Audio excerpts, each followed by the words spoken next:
Hello world of YouTube and welcome to the listening log update for April of 2024. There are 11 new albums that I spun over the last month that I'll be talking about in this video, with time codes listed in the description for each individual review if you want to skip around the video to any individual record. Thank you as always for watching them. I didn't really get any requests done, but April became a dense month by its end, full of releases that I had curiosity about on both sides of the critical spectrum. Give it a like if you're excited. Let's go ahead and dive in to the reviews in question. Rob the bank that I use. My money is not with Chase. Foreign deposit safe. I'm writing this shit on the private planes. The only real big glaring problem with doing this show once a month are records like Might Delete Later, because in the whirlwind of discourse, sometimes reactionary projects do happen. And Might Delete Later is absolutely the embodiment of that, right down to the fact that it's not even fully available in its complete initial release state due to the last song. And I would argue the climax and sort of thematic peak of the record being removed from streaming. J. Cole clapping back to Kendrick with this project that sees him discussing betrayal and beef throughout a core theme of this seemed like a good idea on paper, especially given Cole's in a state right now where he's been building up this new record of his that's supposed to be him really at his peak, yet it's supposed to be his, like, sending off of his career, like the beginning of that because of his time in the game. However, even if it came with some wise words that I think ultimately led to the good decision by J. Cole to back out of the beef and pull 6 Minute Drill from his official streaming, I still think that it really kneecaps some of the album's strengths, because it does have some strengths at the end of the day still. There's still some songs on here that I think are pretty good. I think that the opener sets the stage and introduces some of those themes pretty strongly, while also just having some great features from Ari Lennox doing the hook and Gucci Mane. I also love Ready 24 with Cameron. I think that's another really strong collaboration. I think tracks like Crocodile Tears and Sticks and Stones both bring up good points on his perspective amidst the conflict, which I've gotten into deep in the discourse on because y'all know I really like Kendrick Lamar. As Might Delete Later stands, I think that it embodies a lot of what I love in the modern music landscape, as far as how quick things can be brought out and things can be sort of spun around and how conversation can really evolve so quickly. But again, the other side of that being when records like this do happen and they almost feel like a flash in the pan given some sequent actions, it makes all of the tracks themselves feel almost like tapestry. You know, while there are some great points brought up, and I love Sticks and Stones, and I really like the theme of Crocodile Tears. I also think the beat on Stealth Mode's pretty fucking choice, and I love him and Baz coming together as a whole. I also think that when looking at this record as what it is, even then, it kind of has some moments where it deviates from the narrative in ways that I don't think quite stick the landing in the way Cole was wanting. Take the Huntin' Wabbits Through Fever sort of three-peat that feels like Cole trying to build the night that he found out about the Kendrick diss, but I think it does so sloppily because it doesn't actually put the listener in that night until what feels like it's too late to do so. I think that this record's trying to do a handful of things, but again, the sloppiness of the narrative just makes it feel all the worse. I had kind of a sloppy resolve with this, but I think that the sloppiness of this record kind of shines in a lot of ways, both in the drama that it got swept in. Like, while I praise Cole really for pulling out, especially with how fucking, like, dirty this got, like, I get it. Like, there's a lot of shit thrown around now that I think Cole absolutely wasn't prepared for initially. Like, even on First Person Shooter, he sounded like he was just trying to have a good time, and that's very much Cole's MO. However, given this was sort of building off of the energy of the off season as far as like some of the passion and like actual like fire that comes out on a track like 6 Minute Drill. Even if it does crop out, I feel like that part is the album's like shining moment. It's just kind of wrapped up in a lot of bullshit.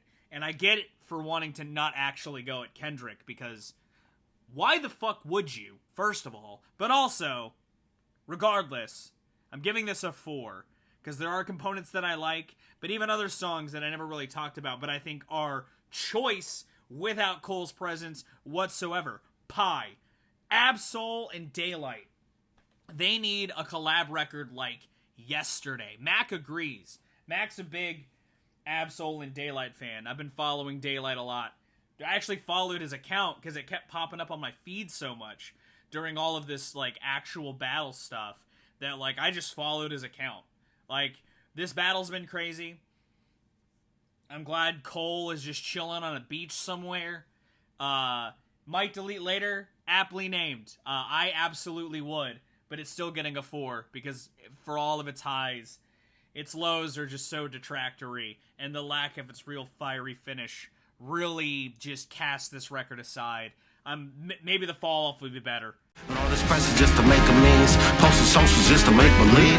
Maybe magic, maybe Maybelline. Ironically enough, the same day that J. Cole hopped in to the beef that he was roped into, Ritchie from Injury Reserve and By Storm dropped his solo debut, Triple Digits 112, whose theme also deals with beef and just drum as a whole, but not from a perspective of like being above it, just being over it because it's too damn hot in the world by and large to be that fucking petty sometimes, which is a sentiment I absolutely understand, even if I have been engaging in talking the discourse as this beef in particular has been very prolific. It doesn't feel like that was directly an inspiration for Ritchie. It just feels like wild coincidence, but some interesting tracks do breed out of this mindset.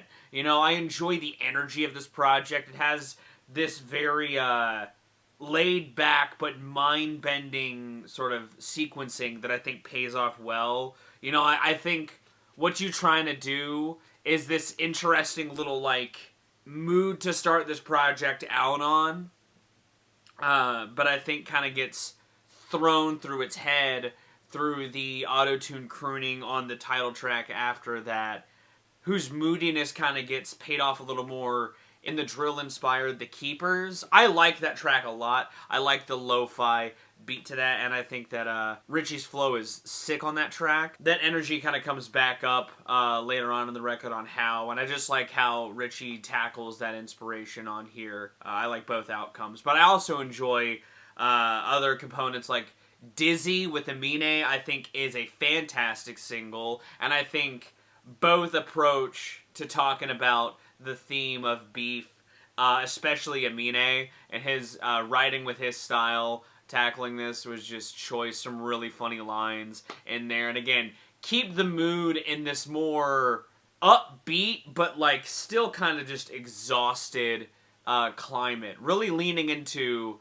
the fact that it's just so damn hot. I really like how tight and concise this pocket feels, but I do also wish that some of the creative sort of energies on here yielded a little more fruitfulness. You know, I really enjoy moments like the lo-fi ambience on Get a Fight. It honestly reminds me of a record like Disaster Piece, Rise of the Obsidian Interstellar, or some of the like lo-fi edges that I've heard him compose. I don't know, I like some of the avenues that this explores, and I think as far as like experimental ideas, there's some cool excursions that happen on here. It has its moments that really kind of go more overt, like Your Worst Nightmare, which has this interlude, like a battle rap style interlude that I think fits nicely in the track listing where it's at.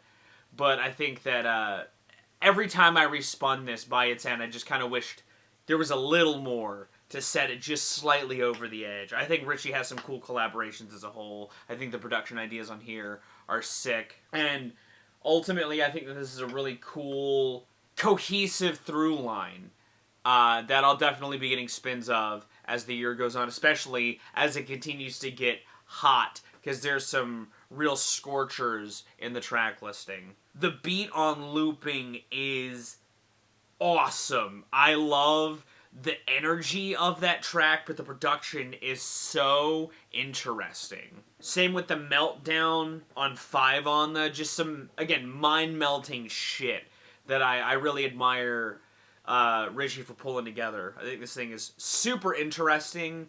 I'm going to be giving it an 8 out of 10 because I think there are a lot of cool ideas in the pot here, and I think that the through line is strong, and I like the various perspectives that he tackles this sort of theme with. And I love some of the hooks and melodies that he sprinkles throughout here, even if they are sparse in some instances. It's a project that I admire for where it goes. There was just some points that I kind of wish it went a little bit farther. Gold chains and taco meat like carne asada. Kill a cop and dip Jacuba. I'm in Uda like a... Shout out to Heems.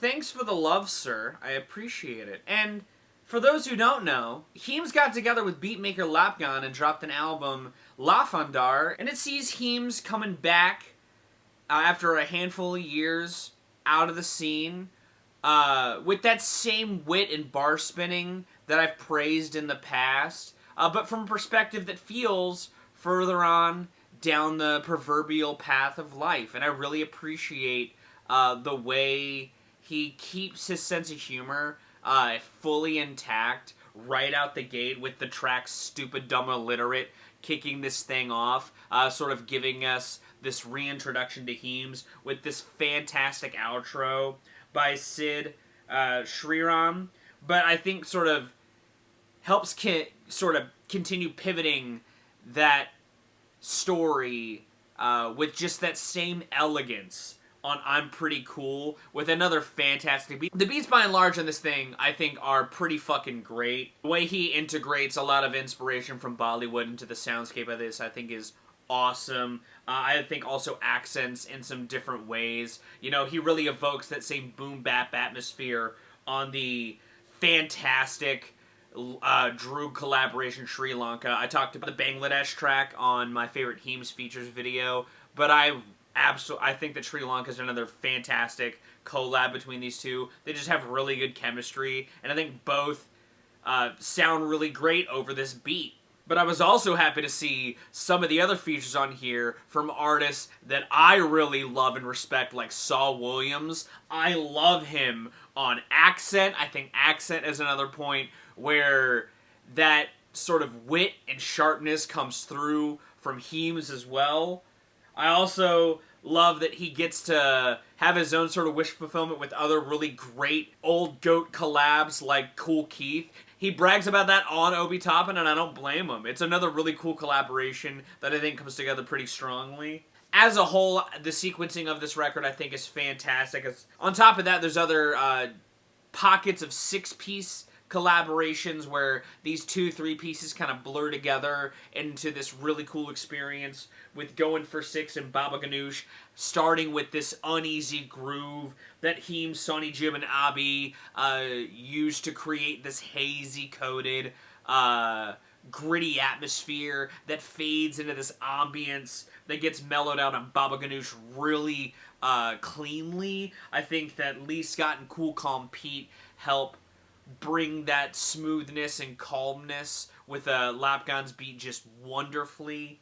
I also love that later on, the other 6-piece, which has Sir Michael Rocks and Open Mike Eagle coming out into a really nice beat. I love Yellow Chakra as a whole. It's probably my favorite 3-piece on the project. I love Open Mike Eagle, and I'm glad to see him working with Heems. I think that the beat is also fantastic.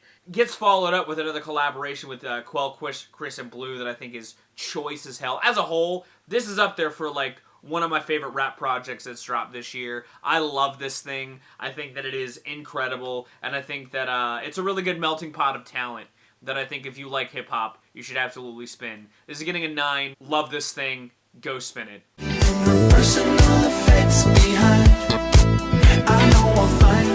Canadian synth-funk duo Chromeo dropped a new album, Adult Contemporary, and I've always had a soft spot for Chromeo. I've never talked about their music on the channel, but they're one of those groups that I think musically lean into their sound in some very strong ways while creating this bit that they commit to in various degrees of intensity.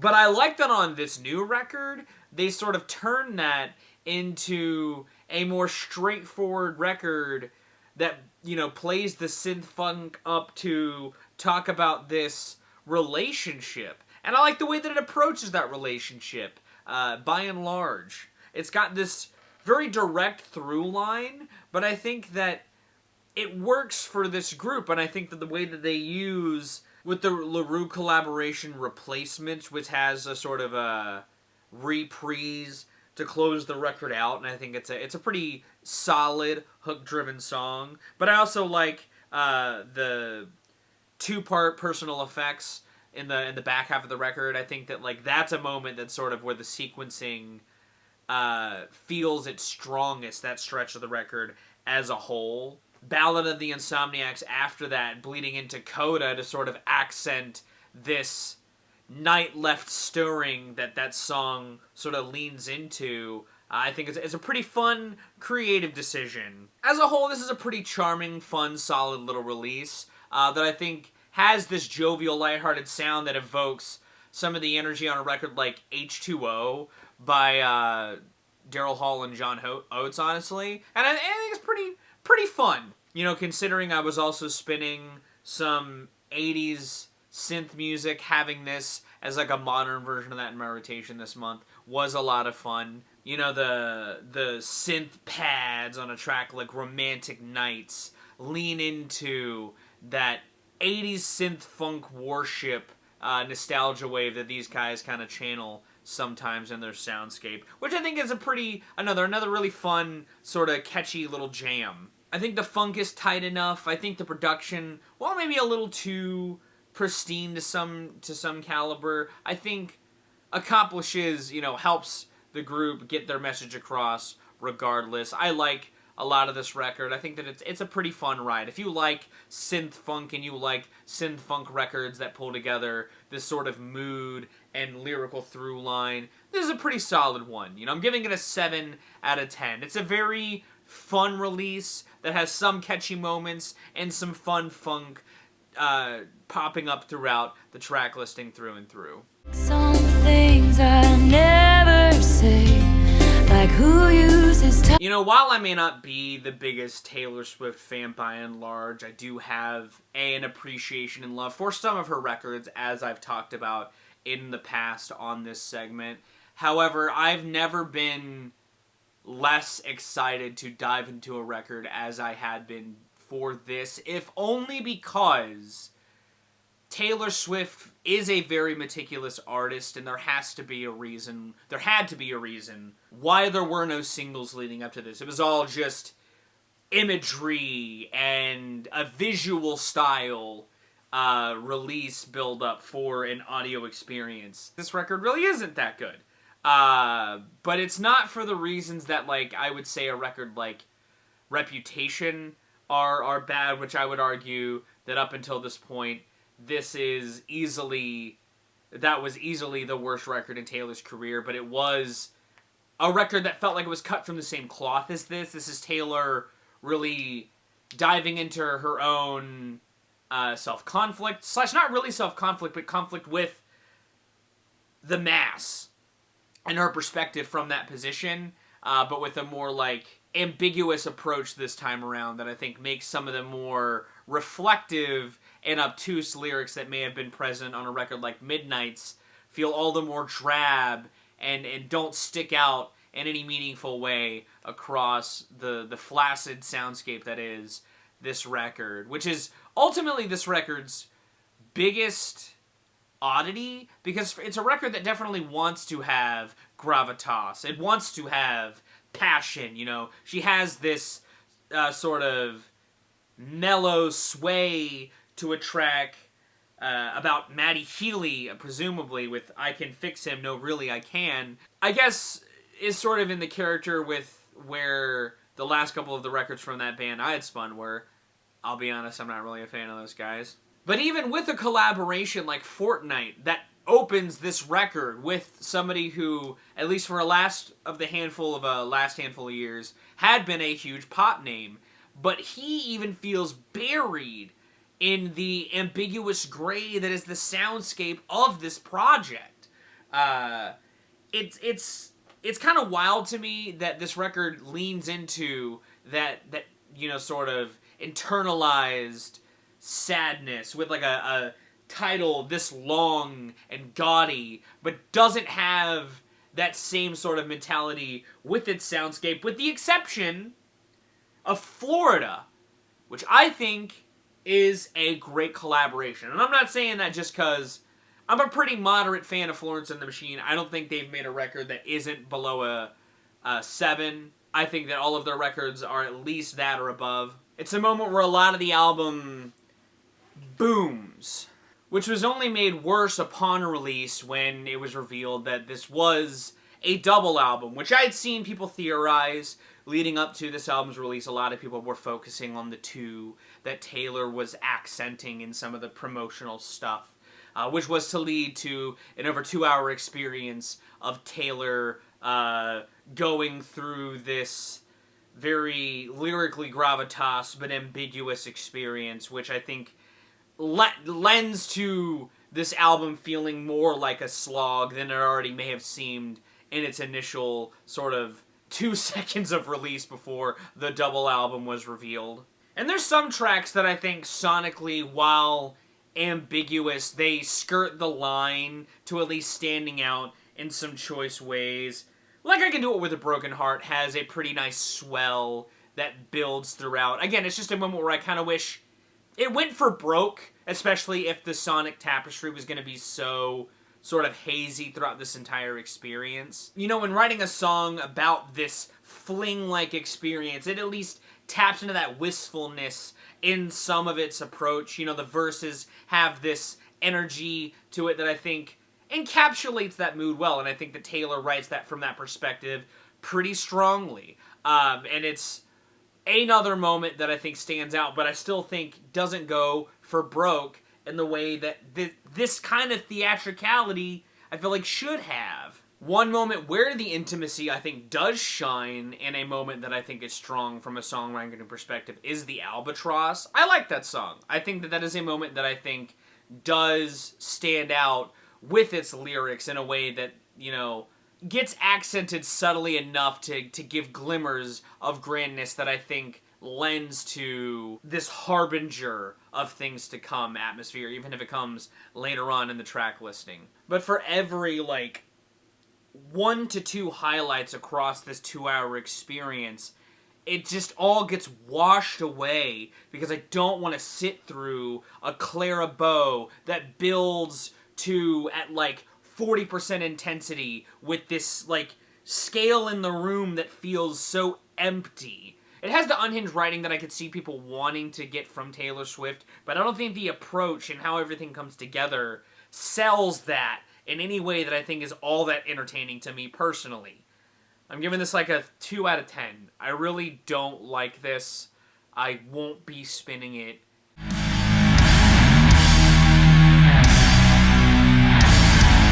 To actually bridge from the Swifties into an interesting sort of parallel that happened in an entirely different genre, while the Swifties had a double album through the Tortured Poets department, stoner metal fans got a duology of sorts this year on April 19th of all days, with Bongripper's Empty and High on Fire's latest that I'll be talking about after this. But Bongripper, a band who I actually got into through their last album and had been thinking about them intermittently over the last handful of years, wondering when they were going to release again, because I appreciated their style of album construction through Terminal, and I was curious to see how they would tackle that same sort of slow, sludgy, more drawn-out approach to songwriting on a follow-up. And on Empty, at least I think that they didn't disappoint at all. This album is super dense, sludgy, kind of methodical, and really plays with sonics in a fun way for a band like this. You know, they incorporate some more synthetic ideas, throughout various parts of the songs, especially throughout Forever. There's like a whole synthetic focus to that I think actually sort of pivots the record really strongly. It kind of felt like it was taking an inspiration from some avenues, or at least from a similar inspiration source to like the latest Blood Incantation. I will say I kind of like the sort of use of it more here, and I think that there's some interesting blendings of those genres of like sludgy, dense metal music with those ambient synthetics. I also think they use their guitars to create some droning ambience just as effectively as they do the synths, like on the opener Nothing, which sort of feels like the slowest evolve into this metal groove that has a pretty good payoff, but I think also helps introduce the groove that sort of carries throughout Remains. While this album is only 4 really dense, long songs, I feel like they use the movements across these songs to evolve and pace the record. You know, while it's bookended with the longer songs, I think that the middle portion still evolves those in a pretty nice fashion. You know, the synth ambience bleeds into Empty beautifully, and the guitars, when they come in, have this like desert style that I really appreciate. And I think that that song, once it gets intense, like when it flies into its like blast beat filled sections, I think it's awesome. This record is the slow burn of the year. You know, if you like music that builds and evolves at a slower pace, I would definitely give this a spin. I think it does so pretty well, and it has some fun payoffs, especially in some of the bookends of the longer songs. I'm going to be giving this an 8 out of 10. I think that it's a strong-ass album, one of the best metal albums I've heard this year thus far. And again, if you like that slow burn approach, I really like what the band did on this record in particular.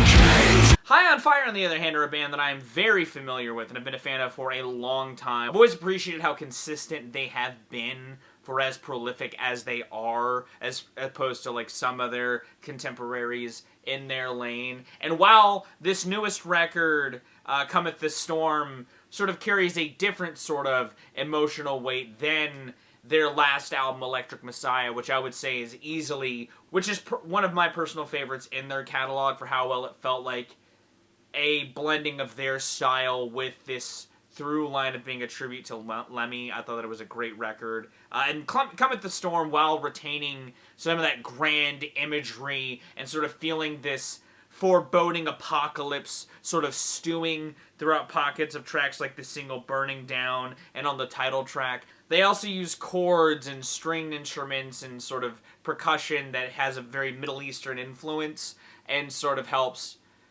pivot their sludgy ideas into a different realm to some capacity. I think that this record is really fucking cool. You know, as someone who's been a fan of blending that style of instrumentation with metal music for a long time, I think that High on Fire's brand of it is honestly just as razor tight and consistent as a lot of their discography. You know, the way the melodies throughout something like the title track can pivot into just that intense chorus is really well handled. I also appreciate the doubling down on that on a track like the instrumental Karan Nikyol, which has a lot more of like a mellower style that features Jeff Metz doing his thing on a baglama, is really fucking cool. And I like that it doesn't feel like it detracts, you know, it doesn't stick out because the production retains that haziness. It helps unify, you know, a lot of what the band has going on. You know, they still got razor sharp jams like the Throttling Lightning Beard, which has this confrontational edge that sort of suits some of the imagery the band is spinning on here just as suitably. This record is great, in my opinion. I think that it's a strong release from them, and I think that as far as like a pairing from this year, I think that it's a good complement to the more methodical, slower pace to the Bongripper album. This is very much a razor-sharp, lean, while having some moments where it sort of dips into other realms that creates this engaging listening experience that I really enjoyed. I'm giving this another 8 out of 10. I think that as far as in the worlds of sludgy metal, I think that this year had a great duology in their hands.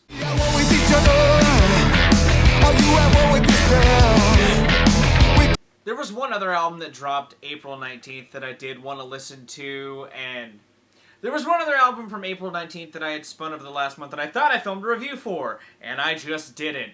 Pearl Jam's Dark Matter, the follow-up to an album that I thought I would get more mileage out of, but oddly enough didn't. Gigaton. Not that I hated the ambition that was permeating throughout part of that. I liked seeing a band that had been going on for as long as Pearl Jam still dip their toes into other realms, but a lot of that seems sort of abandoned on this new album, Dark Matter. Not in a bad way. I think this album honestly reminds me of a different band altogether in a positive light, but REM, specifically their like later era stuff, it has this sort of aim to evoke that I think that the band successfully uses to craft some jams about emotion and reflection. I think that they spin that into a cool metaphor on the title track, which has some fun drums throughout that. You know, I love the 1-2 punch that this album starts with Scare to Fear and React Respond. I love the bass-driven nature of that and of Running. I also think the energy of Running cuts through at a great point in the record following the more mellow Waiting for Stevie. I actually think that there's this beautiful build throughout Upper Hand. I actually really enjoy the sonic tapestry of it, and I think that the band sort of lulls into the moment pretty swell, honestly. You know, the lyrics of lights and stars and, you know, this cosmic viewpoint sort of gets realized sonically as well, in my opinion. You know, I actually really enjoy the sort of solo work on Upper Hand as well. Like, I think that the song just has this nice evolution to it. More so than Waiting for Stevie, but I think that it's a strong moment. And it's got some songs that are well written but feel more like Pearl Jam playing it straight to a degree on like Won't Tell and Something Special, which I think are strong tunes in their own regard, but also feel like Pearl Jam business as usual. I think sounds fine on here. I think this album's biggest detractor for me personally is the production. You know, the production helps cement it in that atmosphere I was comparing it to with like an album like REM's Accelerate, but there's some moments where I just feel like it goes bold too much in ways that like it feels like everything's competing in a way that isn't like consistently detractory, but does make some moments fall a little flatter than normal. You know, I love the beginning of Got to Give, but I think that once the song actually gets going, the sonics just aren't it, in my opinion. But even in spite of that, I think that it is a pretty well written, pretty solid outing from these guys, musically speaking.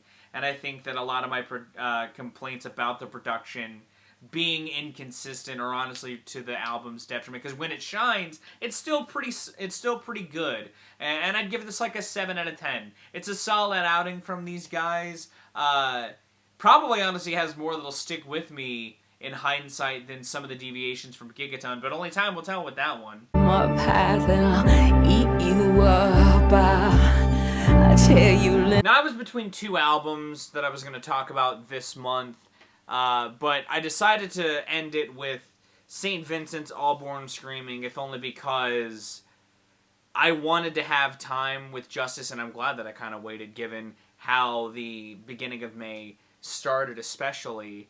But St. Vincent's All Born Screaming, a follow-up to a personal favorite in her discography, her last album, Daddy's Home. I thought that it was easily one of the best records that Jack Antonoff had attached himself to amidst that era where he was producing a lot of stuff for better or worse. But I also think, just for me personally, had seen like a progression in her sound that I was curious to see where it would go, and I thought was continuing to get more interesting.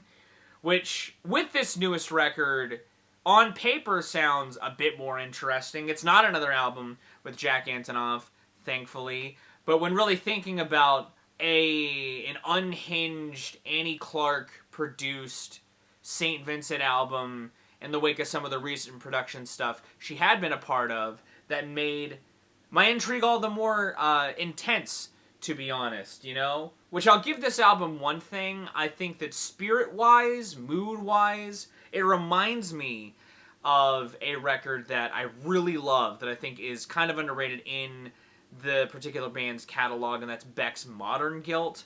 However, that album still also feels like a collaborative experience. I just mean in the vein of it feeling like Beck doing a smattering of ideas under this particular mood. The mood of this kind of evokes a similar feeling. However, and I'll give this to Modern Guilt's credit, its sequencing, I think, is also a strong point of that record. And the sequencing on All Born Screaming, I think it's its biggest detriment.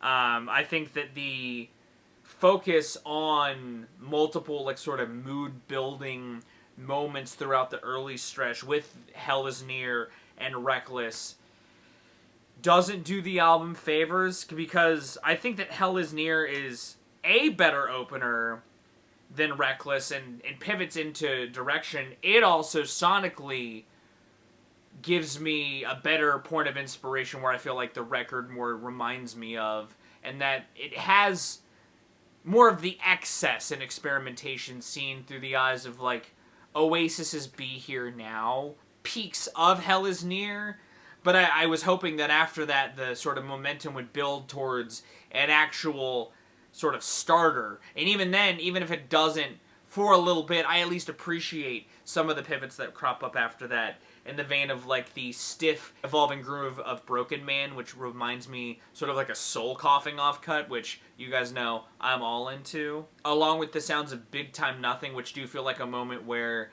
Annie is sort of evolving some of the sounds and ideas that she had been toying with over the last couple of records into a fun sort of offshoot, which I think sort of helped get carried out further in Violent Times after that. That's a little pocket where I feel like the sequencing is doing some fun stuff. I may not like some tracks like Flea and the Powers Out around there, which while I like some of the sonic components of Flea, it's an offshoot that I don't necessarily enjoy. And the Powers Out has all of the boring drab that I didn't like from the last Arctic Monkeys record, but with even less of the sonic tapestry that I at least thought made that album a little interesting.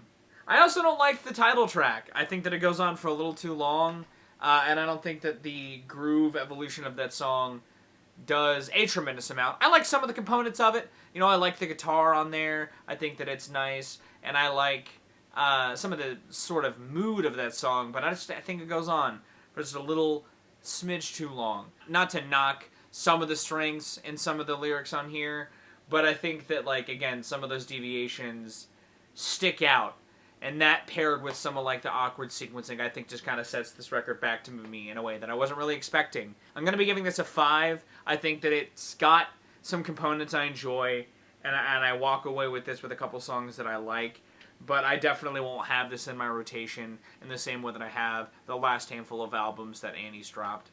And that's going to be this month. There were some other albums I was going to talk about, but admittedly didn't give as much time to as I would have liked. So we'll see what May brings for the rest of it. Did you like this listening log, even though it was late? If you did, let me know in the comments down below, along with some other albums you'd like for me to check out from this year in the coming months. If you'd like to, give it a like. If you want to see more, consider subscribing. I drop 2 to 4 vids a week, depending on what I've got going on. Thank you again so very much for watching. Thank you for watching the Kendrick Drake vid. That video's been doing a lot better than a lot of stuff I've been doing recently, and I appreciate it. I'm going to go, though. Thank you again so very much for watching. I've been Viral Rack. You get to get inside situations, and I'll see you another day.